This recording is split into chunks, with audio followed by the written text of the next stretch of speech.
তুমি ছাড়া তো আমার আর কেউ নাই। আল্লাহ গো, তুমি যদি মাফ না করো কে আমাকে মাফ করবে?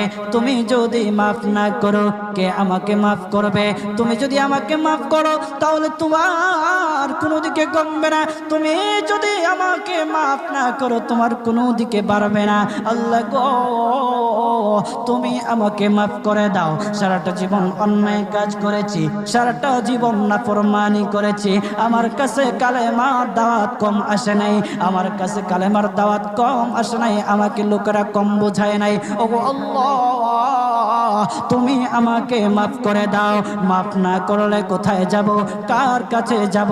বাবা যখন মারে তখন মার কাছে আশ্রয় নেওয়া যায়, মা যখন প্রহার করে তখন বাবার কাছে আশ্রয় নেওয়া যায়, বাবা মা যখন প্রহার করে তখন দুনিয়ার কারো না কারো কাছে আশ্রয় নেওয়া যায়।